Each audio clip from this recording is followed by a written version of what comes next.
अस्सलाम वालेकुम। Programme embassy road में खुश आमदीद। नाज़रीन, आज इस प्रोग्राम में हमारे मेहमान हैं पाकिस्तान में ब्राज़ील के सफ़ीर जनाब क्लाउडियो लेंस, और हम उनसे बात करेंगे पाकिस्तान और ब्राज़ील के बाहमी ताल्लुकात के हवाले से, और उनसे ये भी पूछेंगे कि पाकिस्तान और ब्राज़ील के दरमियान ताल्लुकात को मज़ीद बेहतर बनाने के लिए उनके जहन में क्या मंसूबा है, क्या प्लान है, इस पर हम गुफ्तगू करेंगे। और एम्बेसडर साहब से पूछेंगे कि वो पाकिस्तान के साथ ताउन को फ़रोग़ देने के लिए क्या इक़दाम करना चाहते हैं। Ambassador, thank you very much for joining us in this programme. Mr. Javed Siddique, I thank you for this second opportunity to talking to the distinguished public of Waqtnews TV. For me, it is always a satisfaction to be able to share something about my country to Waqtnews TV. Yes. I'm ready to answer any query you may have, sir. Thank you, Ambassador. Since you have been Ambassador of Brazil for some time in Pakistan, Yes. Do you have some special plans or specific ideas to promote bilateral relations between Pakistan and Brazil? This is a good question. What I usually talk to my Pakistani friends is that nothing can replace face-to-face contacts. And in the case of Brazil and Pakistan, this is particularly important. Geographical distance can be a hindrance, but the biggest hindrance is not geographical distance, it is misinformation, lack of proper information. In the business field, the embassy always tries to encourage visits from missions from Brazil here to Pakistan and vice versa. In the sports fields, I know Brazil is well known as a soccer country. However, we do have other assets as well. I'm proud to inform that next month here in Islamabad will take place the first Capoeira Festival. Capoeira is a Brazilian martial art, originally from Africa, but which has been developed uniquely in Brazil. Yes. And this festival will have Pakistani players and also players from abroad. The Embassy of Brazil already offers free classes of capoeira to Pakistani people of any age who would like to join us. Yes. Ambassador, sports, of course, is a means to promote bilateral relations. But in today's world, they say that the name of the game is economy. So what's being done by the two sides to promote economic relations, to further and expand the trade relations between Pakistan and Brazil? This is a crucial point. Our bilateral trade, according to latest figures in 2015, was of $377 million. Pakistan exported roughly $71 million, and Brazil exported to Pakistan roughly $298 million. Well, there is not only an imbalance. Most of all, there is, these figures are very low. We can and should improve that. Face-to-face contacts are important. I have been visiting chambers of commerce here and will keep on visiting the main chambers of commerce in Pakistan. But I feel one thing that would help a lot if here in Pakistan, a Pakistan-Brazil Chamber of Commerce was constituted, or a business council, Pakistan-Brazil. What I notice is that many cities here have trade, have business with Brazil. But this is very fragmented. Malta exports a lot to Brazil. Faisalabad likewise. Karachi likewise. Lahore likewise. Businessmen who do business with Brazil know it is profitable. But they are a minority, and there is not much coordination, there is not a proper flux of information. That's why I think it's very, very important that such a Chamber of Commerce be created. But it cannot be just a paper that is signed. It has to come from within tradespeople themselves. It's not for the embassy to convince businessmen that they can gain good money, have good profit with Brazil. It is for themselves to be convinced. Yes, Yes. You have narrated the whole story, but the embassy can play the role of a facilitator, Yes. can be a bridge between the entrepreneurs, investors, businessmen of Brazil and Pakistan, and so that they could meet frequently with each other, they could travel to each other's country and find out the prospects of expanding the trade ties, trade relations between themselves. You are absolutely correct. The commercial sector of the embassy is available full-time for any query any businessman, any investor may have, either small or big. I am particularly engaged in helping and in making bridges, as you correctly said. However, this can be performed in a day-to-day basis. This is certainly useful. But if I mention the utility of a Chamber of Commerce, is just to give more organicity, more coordination for the benefit of everybody involved. This said, I reiterate still one time, we are there to help in whatever we can. We have highly qualified people who can answer to any query you may have.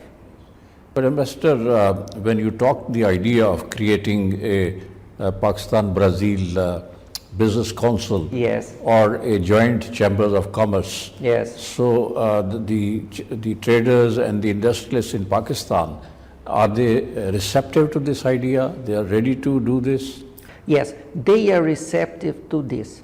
However, I still have some homework to do, because I have to visit other chambers of commerce, and I am optimistic, not for this year, but I think that this will naturally happen. Why am I optimistic? The first reason is that Pakistani economy itself is going in a positive direction. More and more Pakistan is exporting. More and more Pakistan has new prospects. Of course, we all know this China-Pakistan economic corridor, what it will mean for Pakistan. The whole region has important interconnectivity and energy projects going on, beginning now. I am convinced, above all, that Pakistan is to become a more and more important player in the years to come. It is a slow process, but it is a process that is happening under our eyes. And this means that more and more Pakistan will attract investors from abroad, and conversely, that Pakistani tradespeople will be more and more stimulated to have trade even with more distant countries like those in Latin America. The rest is a consequence. The areas where Yes. Pakistan and Brazil can expand their trade ties or do more trade in, is it textile, it is agriculture, or in information technology, science, which fields do you think have more brighter prospects? All those you mentioned are absolutely correct.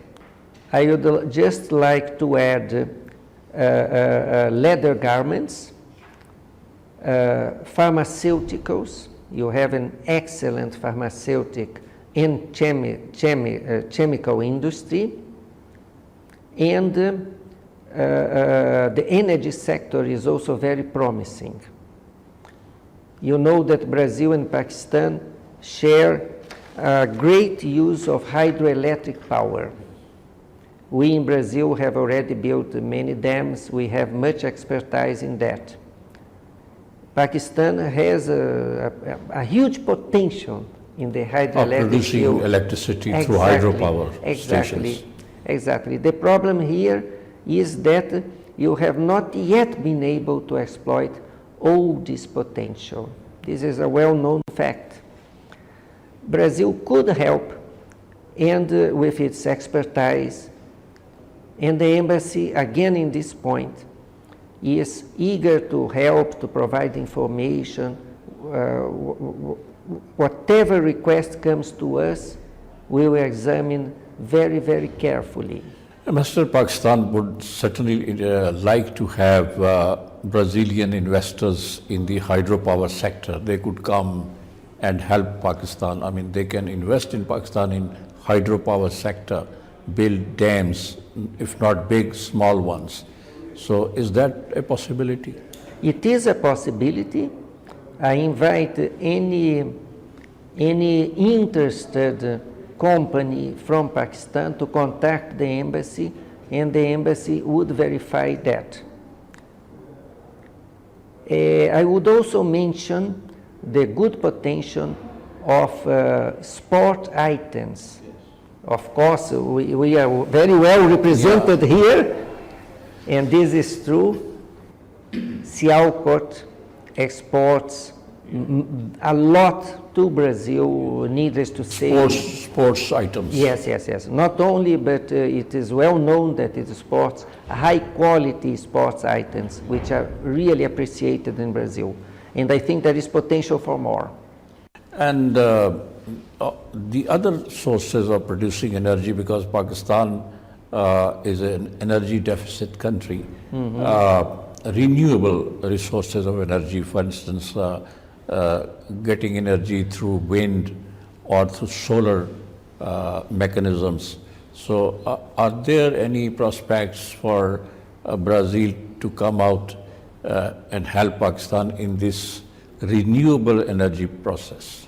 We also have expertise and practice in Brazil in biofuels. Of course, we are well known for our experience in biofuels, in cars which are dual flex. They can have either ethanol or gasoline. In the use of diesel, of course, we are there ready to support. The only thing is that in the embassy we need to have proposals, objective. They needn't be very long nor very complicated. However, objective about the aims and the interests that are at stake. And we would try to do our best to bridge that. I think the potential is very big indeed. I am thankful for you for mentioning solar energy. Yes. These two we have in common, not only hydroelectricity, but solar energy. Both countries have every opportunity of enhancing their solar energy utilization. Thank you, Mr. We'll take a short break and then we'll come back and discuss more on this subject. नाज़रीन एक मुख्तसर break लेते हैं. Break से वापसी के बाद हम पाकिस्तान में ब्राज़ील के सफ़ीर मोहतरम से मज़ीद बातचीत करेंगे कि पाकिस्तान और ब्राज़ील के माशी ताल्लुक़ात को किस तरह मज़ीद बेहतर बनाया जा सकता है.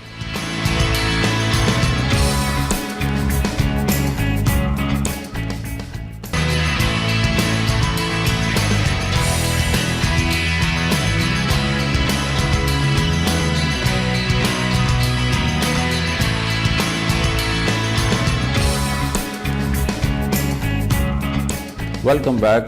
हमारी गुफ्तगू जारी है पाकिस्तान में ब्राज़ील के सफ़ीर से। वो हमें बता रहे हैं कि पाकिस्तान और ब्राज़ील के दरमियान किस तरह तजारत को बढ़ाया जा सकता है और तवानाई के शोबे में ख़ास तौर पर दोनों मुल्कों में ताउन को बढ़ाने के क्या इम्कानात हैं।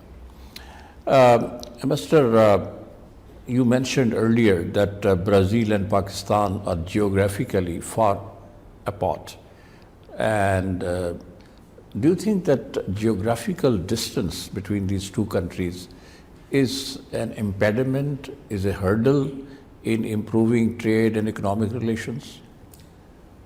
I think so. It cannot be denied.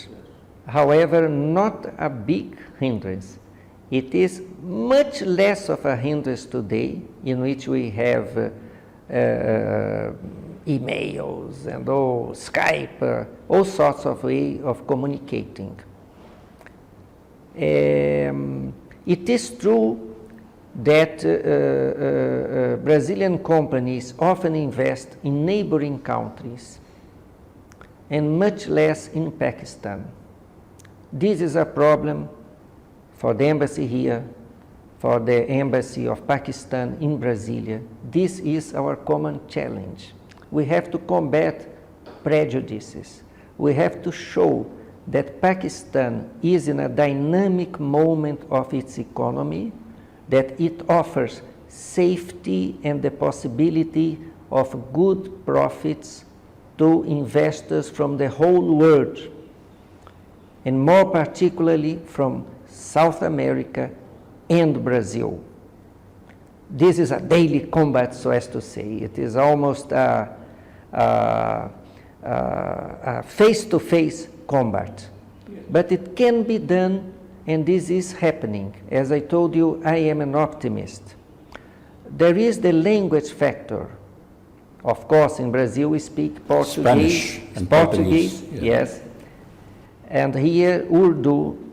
However, with English, no problem, people can communicate without any difficulty at all. As a rule, Brazilians who invest in Pakistan are satisfied, and Pakistani who invest or have trade with Brazil are satisfied. Very rarely will you find someone who is not.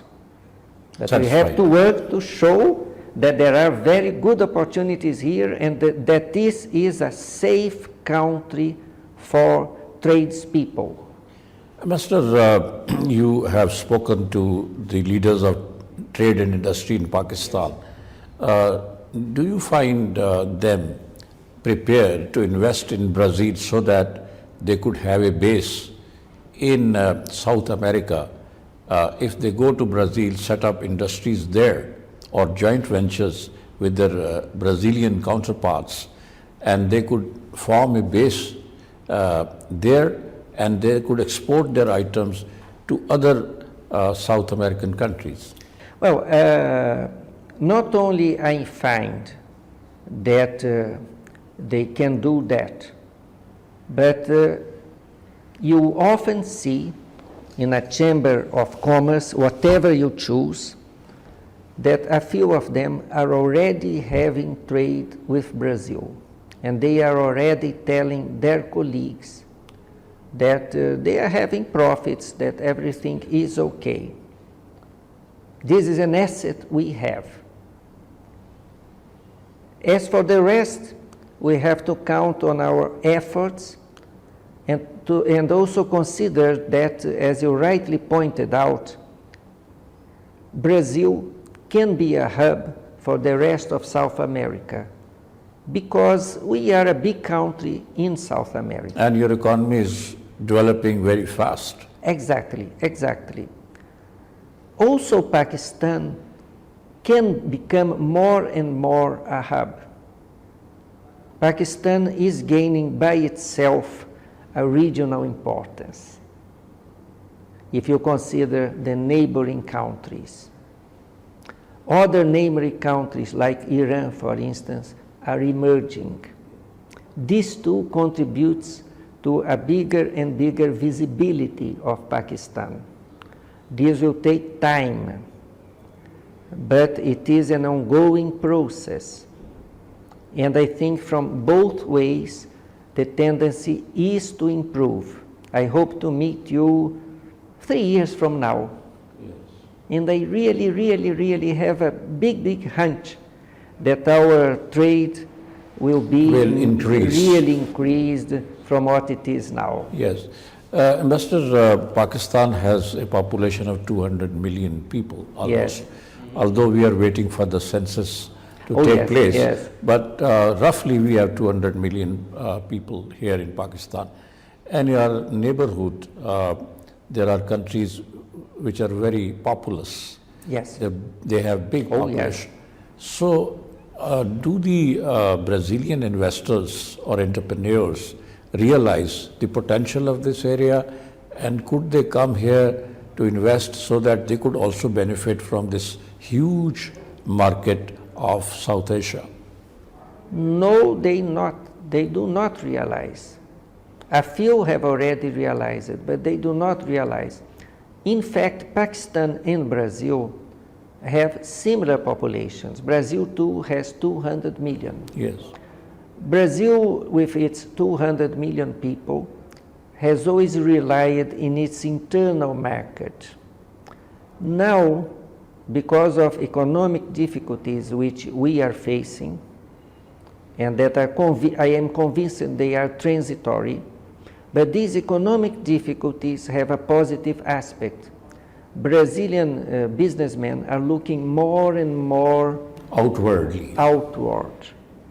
I have myself received a Brazilian mission recently from the bus sector. They build components for bus, and they came here to invest and do a joint venture in Pakistan. And what they told me is just an example. I could quote others. What they quote me is this: since there are difficulties in Brazilian economy now, we do not have so much reliance in the internal market as we had. We are looking abroad, and we are trying Pakistan. And I know for sure they did very good, they had very good contacts here. Ambassador, you earlier mentioned the Yes. use of ethanol. Yes, yes. And Brazil is very well known for Yes. using ethanol as a fuel. It is being used in cars Yes, yes. and other vehicles. What are the prospects of bringing this ethanol or ethanol preparing technology to Pakistan so that Pakistan could also benefit from it? Well, the best would be the development of Pakistani technology. This is what we could do to help. Because you have everything. You have the geography, you have the climate, you have all the conditions to have more and more production of sugarcane. Yes. The problem is how to make this economically worthwhile. It's simply a matter of technology. Otherwise, as far as I'm informed, this is also a sector in which your potential has not been reached. Not only hydroelectricity, but also biofuels and ethanol. You have everything. I know if you were a very small mountainous country, probably you would not think about using ethanol, but you are not. You have all the conditions for this. What Brazil can do is to show the best and the most economic ways of producing ethanol. Because if there is no economic way, it's not really worthwhile. People here will naturally try other forms of energy. May I just point out that in other forms of energy, Pakistan also is having good prospects. I know Iran and Russia have already undergoing projects in the case of gasoducts and gas. And Iran, I quote this again, Yes. has much to offer Pakistan from now on.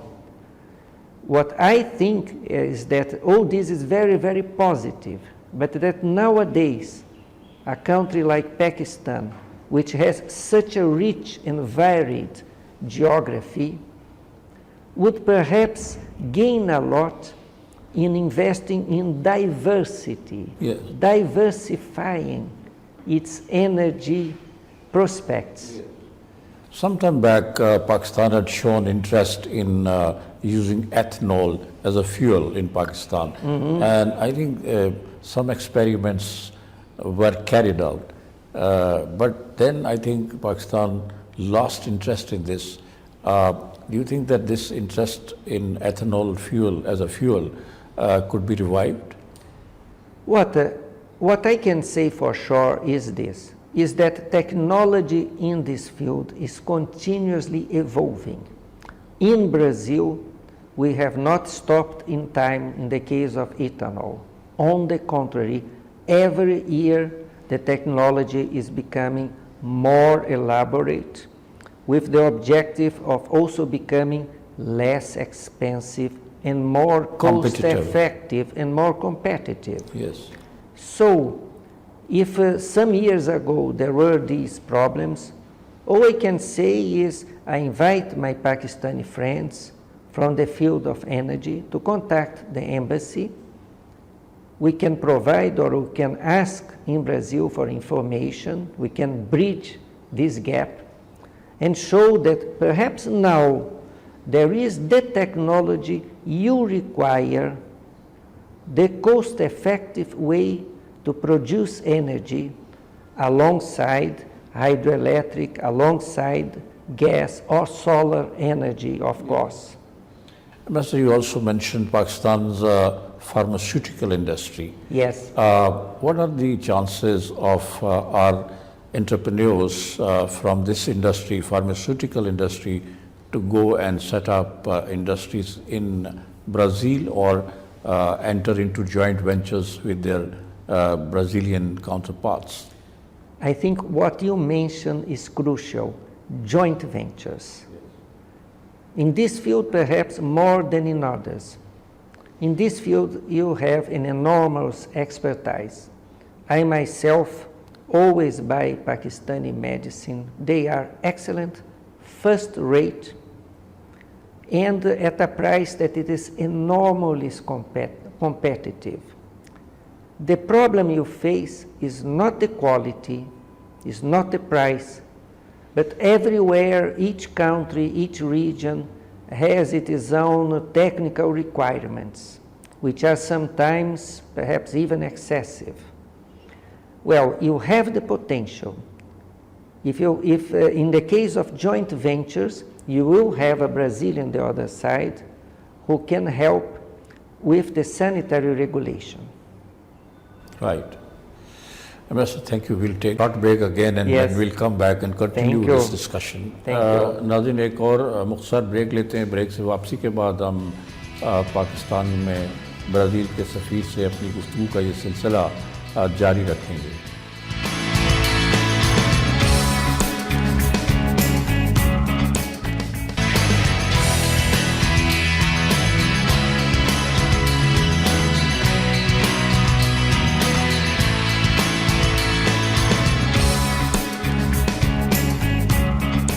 Welcome back. हमारी बातचीत जारी है पाकिस्तान में Brazil के सफ़ीर से.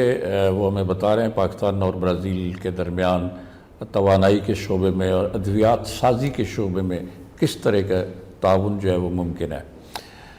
Ambassador, another area where Pakistan and Brazil can join hands is education. There are many Pakistanis who are studying in Brazil, and what are the prospects of expanding the cooperation in the field of education? I think the prospects are good because the Brazilian government offers programs to help foreign students to study in Brazil. Our universities have a very, very good level. The embassy, as you know, offers free Portuguese courses to any Pakistani citizen who would like to join us. They're free of charges, or you free charge? of charges. No, Free of charges. absolutely free of Okay, charges. okay. And we have universities of a good level in all fields of knowledge. As you correctly mentioned, many Pakistani students or professionals have already studied in Brazil. For instance, in the chemical industry in Peshawar, I have recently met, there are perhaps 20 or 30 people in Peshawar who have studied in Brazil, and in other cities as well. We offer this possibility. The embassy is at disposal. We'll be glad to provide any information. I'd like also to add that the language is not really a hindrance in this case. People, Pakistani people who study there, all have confirmed to me. When they arrive there, universities there normally provide a course of Portuguese, Yes. and in about 6 months, they will be ready to follow their course normally. These programs provide free tuition, and in some cases, even air tickets. It depends on the program, whether it is graduate or postgraduate. Ambassador, what are the areas, I mean, the disciplines where Pakistani students can go and study in Brazilian university? Is it science and technology, or other subjects, social sciences, etc.? Any subject. However, what we find is the interest here is above all in science, technology, and economics. For obvious reasons, we have very, very high standard courses. I think you really can have very, very good formation in Brazil in these fields, which are those who interest more young people nowadays, for obvious reasons. But if Pakistanis go there to Brazil to study, can the courses be offered in English language as well? No. In some cases, yes. As a rule, they are offered in Portuguese. However, the students have the possibility of learning Portuguese when they arrive there, and also the possibility of learning something here before they go there.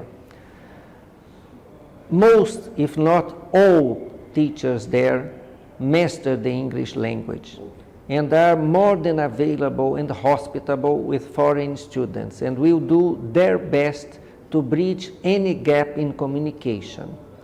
Of course, this is even more the truth in the case of postgraduate studies. Ambassador, little bit about Yes.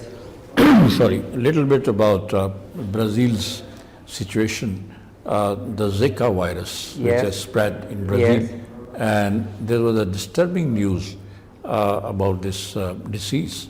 Has it been controlled? Has it been brought under control, and it is no longer a very big threat? It is still a threat, and it is a threat under control. It is both ways. In fact, this Zika virus does not affect only Brazil, but nowadays Many other countries, yes. Yes, many other countries. It was not originated in Brazil, it was originated in Africa. It began in Brazil in January of last year.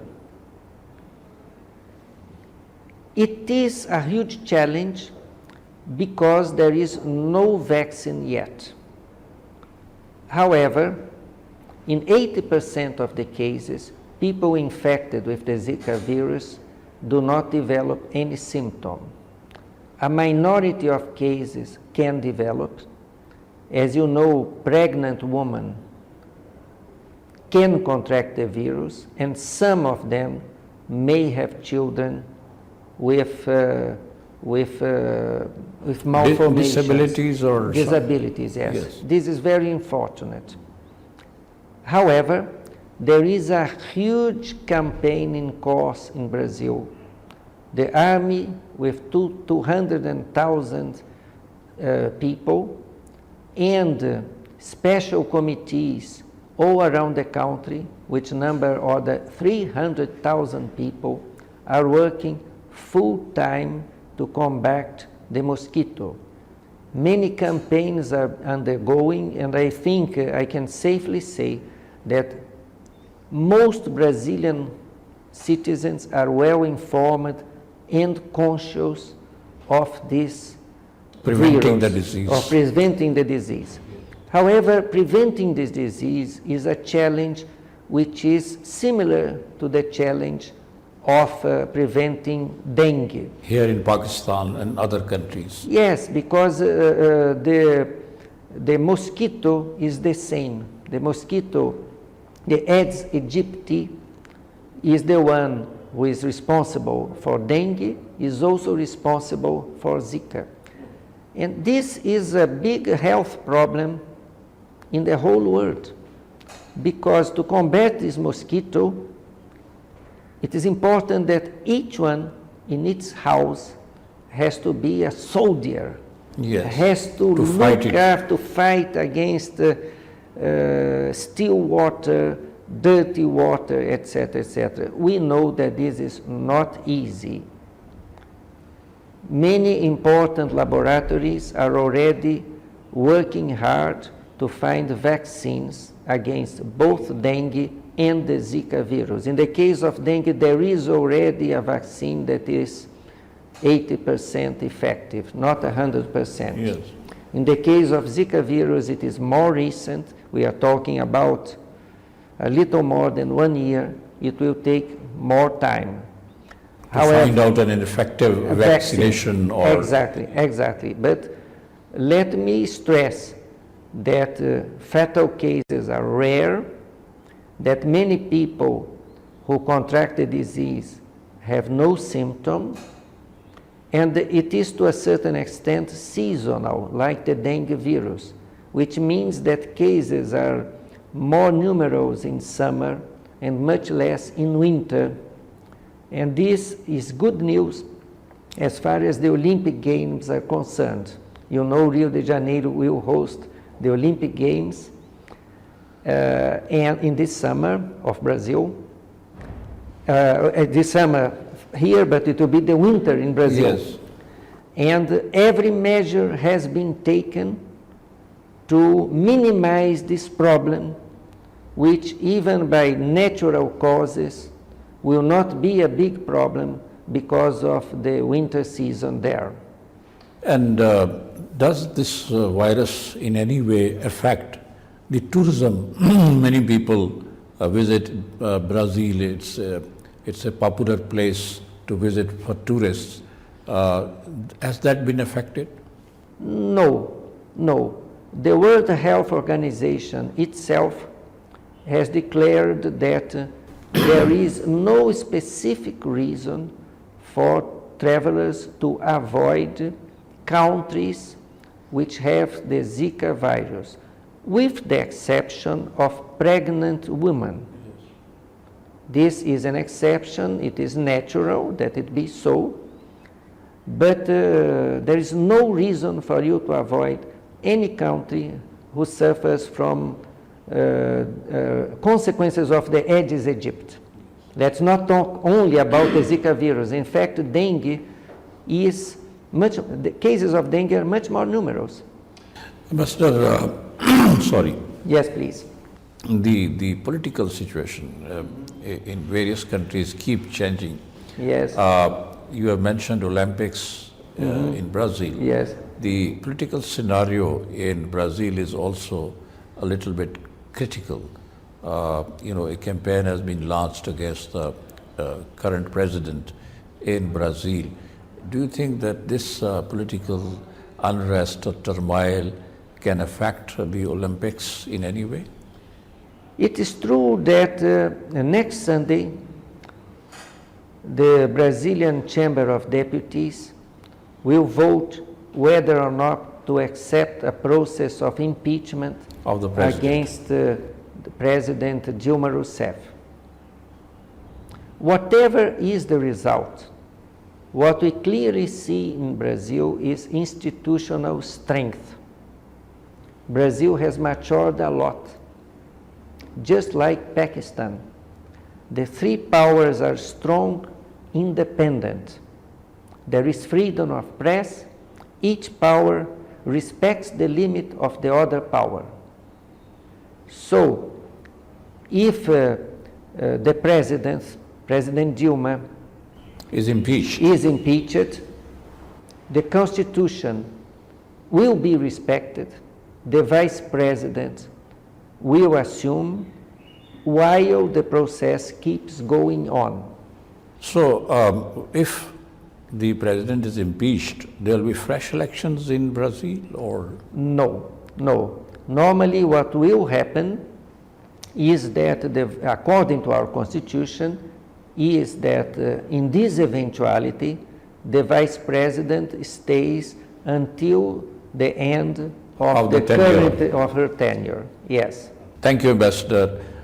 नाज़रीन, आज इस programme में आपने पाकिस्तान में Brazil के सफ़ीर जनाब Claudio लिंस की गुफ्तगू सुनी। उन्होंने पाकिस्तान और ब्राज़ील के दरमियान तजारत और मईशत के शोबों में तोसी और वसअत के इम्कानात पर बात की। उनका कहना है कि पाकिस्तान और ब्राज़ील अगरचे जोग्राफियाई एतबार से एक दूसरे से बहुत दूर हैं, लेकिन यहाँ के ताजर और सनतकार आपस में रब्तों के ज़रिए तजारत और सनत को फ़रोग़ दे सकते हैं। उन्होंने पाकिस्तान में तवानाई के शोबे में ब्राज़ील के सनतकारों, ताजरों, सरमायाकारों की सरमायाकारी के इम्कानात पर गुफ्तगू की, और उनका कहना है कि ब्राज़ील के जो इन्वेस्टर्स हैं वो पाकिस्तान में आकर तवानाई के शोबे में इन्वेस्टमेंट कर सकते हैं। इसी के साथ ये प्रोग्राम ख़त्म होता है। जावेद सिद्दीक को इजाज़त दीजिए। खुदा हाफिज़। Ambassador, thank you very much. Thank you very much. Thank you. Always a pleasure to meet you. Thank you so much.